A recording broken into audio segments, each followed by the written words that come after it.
Hi all you wonderful people and welcome to Simply Scuba and welcome to Ask Mark. It's just me today, Sean's off on holidays. Tell a lie, I've got Bruce with me as ever, who's apparently the coolest Simply Scuba presenter according to our online poll, but whatever, fine.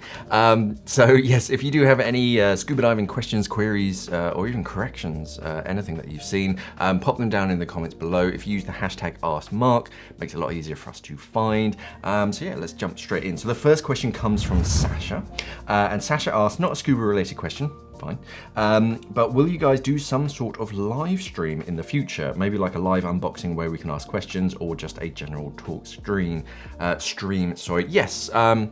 We are looking into this. We're just super busy and trying to work out like which is the best platform, whether YouTube Live is best or one of the, I don't know, Discords and Twitches things. That there's all these other things nowadays. We just have to run some tests, make sure it all works, because the last thing we want to do is hit that button and then just nothing works or no one's there. So yeah, we will be working on it. We've done it before, years ago. Like in my first year at Simply Scuba, we did Simply Scuba Live, where I did a bit of a presentation, I answered questions, and we had sort of a bit of a chat. But I think the audience has grown and changed since then. So yeah, some kind of live something or other. But yeah, what would you guys like? I'll see if I can get hold of like a certain piece of equipment if someone wants to. Sort of literally have me with a box and everything that comes with it. I'll show you sort of how it works. If you can ask questions, I can show you things on the camera. If it's part of my equipment, I mean, I've got a Shearwater Perdix, I've got all sorts of Terex and bits and bobs.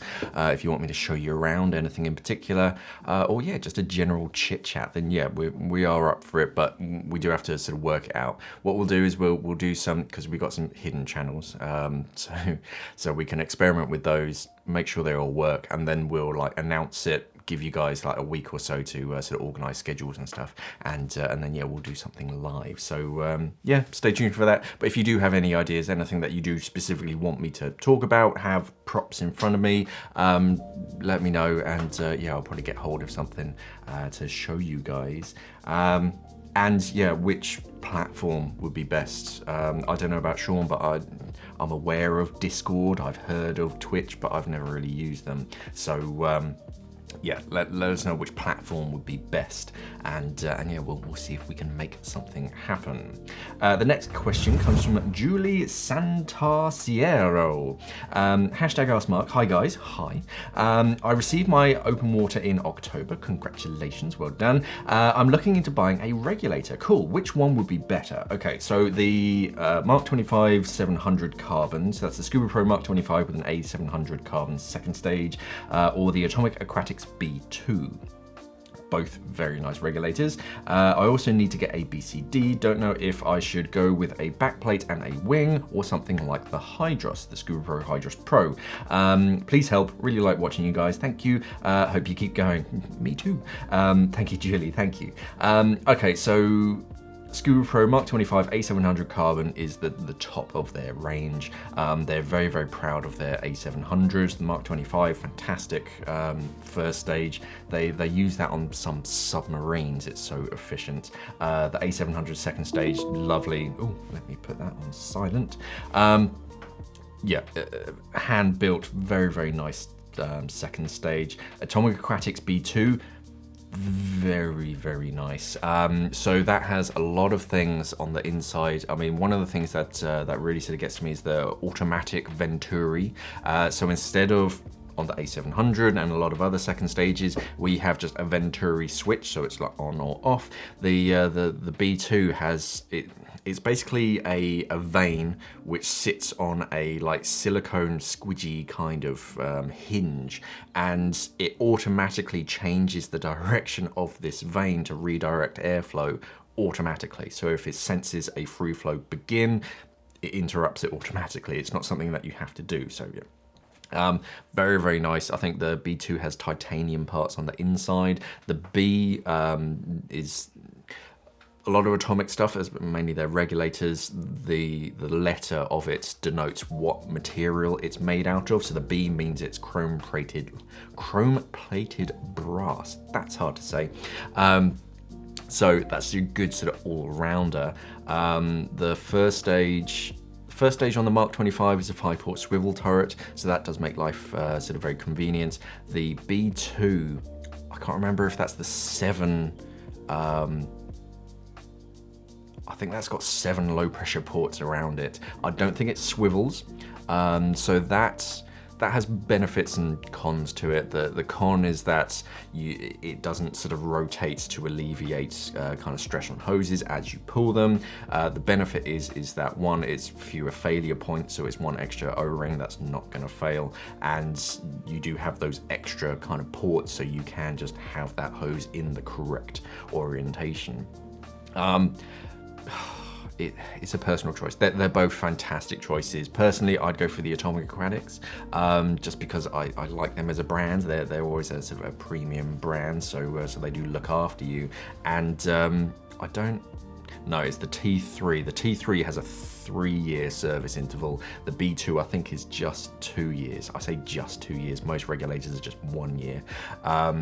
The Scuba Pro, I can't remember. It has been a while since I've serviced Scuba Pro. But either way, you have great taste in regulators. You also need a BCD. Don't know whether to go for backplate and wing or something like the Hydros. It's hard for me to say. It depends on the kind of diving that you're going to go for. A lot of divers, if they do like continue it for anything more than like a few years, they do tend to end up going down the backplate and harness sort of route. There's no reason why you couldn't just start off with it here. They're not complicated, they're not tricky to use, but yeah, kind of consider it a bit more of an investment. The Hydros is okay. It's a recreational BCD. It's not particularly light, so despite it looking like a sort of a travel-y sort of wing style BCD, because it's made of that monoprene material, it is still quite heavy. It's not the heaviest BCD out there, but it's not light by any means. But if you're already thinking about going into wings, then it's kind of worth just going straight into backplate and harnesses. It's a personal thing. I'd be personally perfectly happy diving in a Hydros, but they do lack the customizability, and not that you can color code it and change the colors and all that kind of stuff, but true customization in where each shoulder strap is the exact sort of length and exactly where those sort of D-rings where you want them to be and how many you want, all that kind of stuff. So personally, I'd go down that route, but it's up to you. Have a chat with your dive center and sort of talk with them through it, because yeah, you've only just started, and it's tough. It's tough for me to give those kind of recommendations, but yeah, I normally err on the side of backplate and harnesses because they're tough as nails. You're never going to need anything else, and then if your diving does change, you can customize. You don't have to just shelve the whole thing. You just take that wing off and then you fit something else onto it. They're very modular like that. Next question comes from Benedictus Maria Hendarso. Awesome name. It might have been asked before, possibly, but how do you pack your wetsuit for a dive trip? Hashtag AskMark. So wetsuits don't like to be folded, because as soon as you fold it, you really crease that section in the middle. So, and they don't like being crushed neither. So my wetsuit always goes on the top of the bag, and I try and keep it as flat as possible. So if it's a full length wetsuit, what I'll do is I'll pack my bag, and then I'll put the wetsuit over the top of it like a protective shield, and then if the bag isn't torso length, including the legs, I'll roll the legs up from the ankle into the knees and kind of have them in the bottom of the bag. That way there's no folds to like crease the neoprene and crush all the bubbles out of it. It's kind of rolled, and then the main body of the suit, where you kind of want to stay sort of the warmest, have the best cover, that is as flat as possible. The arms can kind of like wrap around the rest of the bag, but yeah, normally on top. If another bag goes on top of yours, it's just there's nothing you can do about that. But yeah, wetsuit quite high up on the bag so that the weight of your stuff inside of it isn't like digging in, and yeah, just as flat as possible. That's the real trick, and rolled if you can. With manufacturers, I usually have stuff like this knocking around. Manufacturers, they use like cardboard tubes, and they'll put that in the like knee joint of their suits, and then they kind of roll it over that, so it doesn't quite fold. It kind of protects that section so that when they're shipping their wetsuits, it doesn't completely fold that section. It just gives something to sort of keep that rounded shape. Other than that, yeah, just as high as you can in the bag, and as flat as possible. Freddie Gardner asks, hashtag AskMark, hi, I'm looking for a budget dive computer, and my local dive shop suggested the AquaLung i330R, but since it's so new, there aren't any reviews, opinions, or videos. Do you know something about it? Yeah, so I spoke with AquaLung months ago now, and they're very excited about this computer. I think it's only available in select areas. I don't think they've literally made enough to be global yet. But yeah, so the i330R is basically a smaller version of the 770. It's a color screen. It's a large, small screen, if that makes sense. So it's not like a wristwatch, but it's a little bit bigger, but it's not a large screen dive computer, if that makes sense. It is color screen, it's rechargeable, and it has basically everything that you need. I don't think it has wireless air integration. We've had this discussion a lot of times in AskMark. It's not really a deal breaker for me. It's one of those, oh, that would be nice, but it's not something that, oh no, this computer doesn't have it, I'll never buy it. The NATO strap, very nice.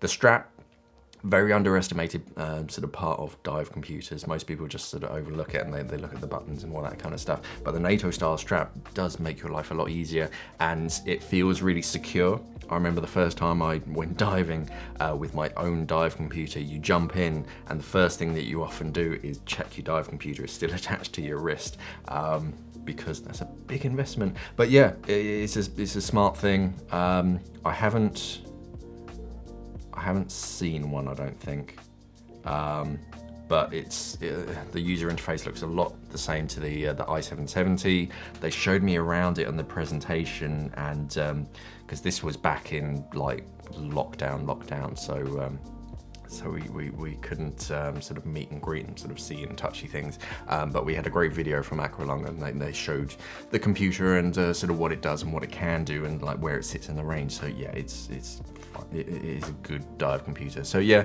if your local dive center is recommending it, it is a good dive computer, and it's they say it's made to sort of fit in a really nice like price range. They haven't given us the pricing information yet, because it's all the different economic sort of zones and stuff. But yeah, I think it is definitely worth considering as a budget dive computer, especially because in that kind of price range where I think they're projected to sort of fit it in, yeah, a lot of it's just those like LCD segment displays and stuff, and like dot matrix. Whereas if you can get a color screen, a rechargeable, yeah, it's a no-brainer. It makes a world of difference. Next question comes from RV Billy. What's up, Billy? So hashtag AskMark, do people around the UK do a lot of private personal boat diving? Yeah. Here in the US, a lot of us own our own boats. Very nice. So we don't have to pay for guided dive boat charters. We can just do our own thing. I watch a lot of videos of people diving in the UK, but the majority are quarry diving, like the Vobster, Cape and Rary, or Stony Cove. Haven't seen much boat diving. I'm about to pick up a 22-foot Chris Craft Scorpion walk around this week. I don't know what that is. I presume it's a fancy boat. So congratulations from my diver instructor. He made me an offer I couldn't refuse. Some people do. It's not a big thing around here, despite us being an island. No, I don't think there's quite as much space here. I mean, I don't have a boat, but there's nowhere that I could fit a boat on my property. So some people do. A lot of the dive clubs, they have like a club boat. They'll all like get together. They'll invest in a rib, and they'll sort of go out. Most of my boat diving, yeah, it tends to be on converted fishing vessels. So Skipper used to be a fisherman, and he realised that actually there's more money in taking scuba divers out. Yeah, they just convert their boats, and I quite like it, to be honest, because plenty of space on the deck. They always have a kettle, because British divers, of course, we have to have a hot drink. And yeah, they 9 times out of 10 on all of the boats that I've ever been on, they have a diver lift. So a mechanical lift on the back of the boat that you literally just in the water, you step on that, pushes a button, or I think some are hand cranked, but I've never been on one of them. And yeah, it just lifts you out of the water, and you just walk onto the deck. But no, there aren't too many. I mean, there are obviously some out there, but it's not a common thing where, oh yeah, I just sort of, you want to go out on the boat this weekend? No, yeah, we do go to the quarries every so often. It's not. I see it more as like training and sort of practicing skills, because it's a nice safe environment. There's stuff to actually see, so why would you bother going into the ocean and the salt water and all that kind of stuff when you can go to this nice place and there's literally a pub there. So yeah, but no, it's I don't know anyone personally that currently, I know people that have had their own ribs and stuff, but I don't know anyone that sort of has one right now. But yeah, I don't think it's as big of a sort of a boaty sort of culture with scuba diving as it is in the US. Maybe that'll change. I don't know, but yeah, I wish I had space to keep a boat and money to care for it. Next question, Struth, comes from Kabul Bolan. It's all one word, but it's Kabul Bolan. Hashtag AskMark. Hi Mark. Hi. Why do you have a long hose setup when you mostly do recreational diving and not cave diving? I know you like to keep your distance with another diver during an emergency ascent, but it doesn't happen very often, just curious. So there are a few benefits in my mind to long hose primary donate kind of setups. The first one is just, I can't think of the words, but like routine. It's always the same, and if I'm diving on twins or on sort of side mount or singles, then it's always, yeah, this one's a sort of a long hose, and then I switch to that. So you get that kind of muscle memory, and everything's always the same. If I kept changing between different setups, then it just, you might have a mistake. The main reason in my mind for always having a long hose primary, yeah, it is handy to be able to get your distance from someone if they're panicking, but also it's just handy to have that extra space. I mean, the last time I had to donate gas was we were lifting something, and we had this lift bag. It was pretty much sort of just neutrally buoyant. And then my buddy's primary second stage just started free flying. We were at 20 something meters, and it was just so boom, and so he's breathing from that. I can be focusing on the lift bag, so that's not sort of shooting off and then gonna hurt someone or do something. He can like try and sort out his regulator. I can swim around behind him. I've got plenty of space to try and like sort of turn his air off, see if that fixes it, turn it back on. That didn't work. And then when we made the ascent, we had plenty of space to both ascend together and monitor this lift bag and control our buoyancy and do safety stops. So it's not just someone thrashing around in the water worrying about that. It's literally just having enough breathing space to be able to do stuff without worrying about yanking that out of his mouth. Because I've told the story before, but when I was an instructor, we were doing out of air emergency ascents, and yeah, so my student, I'm out of air, switches to my alternate, we sort of grab hold of one another and we start to come up, and I just like turned or something. I can't remember what I did. I was like looking back at my DM or something, and yeah, it almost yanked the second stage out of their mouth. So it was just that kind of eureka moment where it's like, oh, a meter isn't enough, even when we're literally holding one another pretty close to one another. And then you got to try and sort. So yeah, I just like sort of plenty of space. I have heard people sort of ask the question, why do you donate your primary on a really long hose when you could have your alternate, your octo, on a really long hose? The main reason for that is that in an out of air situation, you don't want to donate them a second stage that might work. It works when it was on the surface, but you haven't used it for the entire dive, whereas the one in my mouth, I know this one works because I've been breathing from it for however long, so I can literally take it out, take a good breath of air, give it to them, and I know that that will give them some fresh air. This one, sort of around the necklace, it might not, but I've just taken a nice big fresh of air. I've got plenty of time, so I can test it. If that one doesn't work, then I can take that one back and we can buddy breathe. So that's the main thing. It's highly unlikely, but it's just something else that you don't have to worry about. And that's the main reason.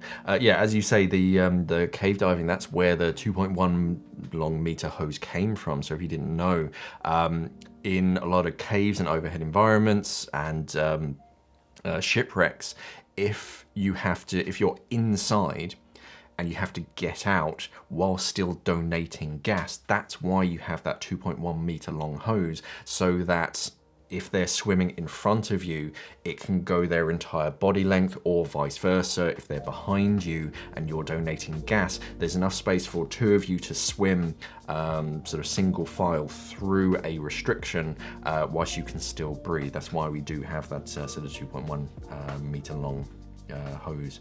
And yeah, that's it really, really just like routine. And there's a reason why cave divers use it, and they've all kind of settled on this like DIR style setup, in that it works. It's the fewest failure points, and yeah, the only downside is that yeah, you have a long hose that you have to route under something in the water, so it's not a big downer for me. So yeah, that's it basically. Final question comes from Chris Smith. I'm looking to buy my first wetsuit as I'm going for my checkout dives in a couple of weeks. Cool. I live near cold water dive sites and was recommended getting a minimal 5 millimeter suit. What should I look for when buying? Okay. So yeah, 5mm is your good sort of, I call it a Goldilocks, because it's just right. It has a really handy like range of temperatures, and most divers, they'll start off with a 5mm because you can dive in quite a lot of different areas and times of year in a 5mm suit. So what to look for? So the one that I usually look for is the thermal rating. Now, a lot of websites won't advertise this, and you'll only see it on like the label of the wetsuit. If it's a full-length wetsuit, it should have I think it's thermal rating, and it's like it's a grade. It's A, B, C, or D. I don't think it goes down to E or F or anything. And for a 5mm suit, I've seen one 5mm suit that was an A grade, which is obviously the best. Most of them are going to be B's, C's, and D's. And the better the grades, the warmer it is. Not all 5mm neoprene is made the same, and it takes into account all of the different like seals, all of the seams, and yeah, just how good that sort of wetsuit is. If you can go to a dive center, literally touch and feel them is the best thing, because you can feel a cheap wetsuit and you can feel a really nice sort of neoprene. They feel very, very different. Give it a stretch, because stretchier neoprene is much easier to get on.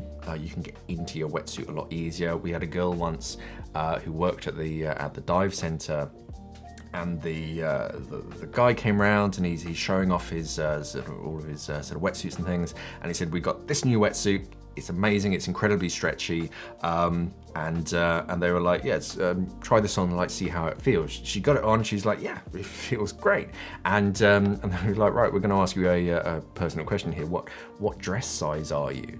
And she said, I can't remember what it was, but the actual wetsuit that she had got on was actually 2 dress sizes smaller, and because the neoprene was so stretchy, she could still get in it, and she wasn't feeling like that she couldn't breathe or anything. So yeah, stretchy neoprene is great. Do be aware that I was talking to a guy earlier on in the week, and he was like recommended he was looking at all these different wetsuits, and they were all surfing wetsuits, which are fine. It's still neoprene, but surfing wetsuits are built for flexibility only. They're not built to resist crushing and compression at depth. So when you're actually at the deepest point of your dive, the wetsuit is really thin, so actually all of your insulation has disappeared. So do make sure that it's a wetsuit that's made for scuba diving, because then they've taken compression into account. Look for minimal stitching. If you have big open panels of neoprene, that's better, because again, that allows for stretch.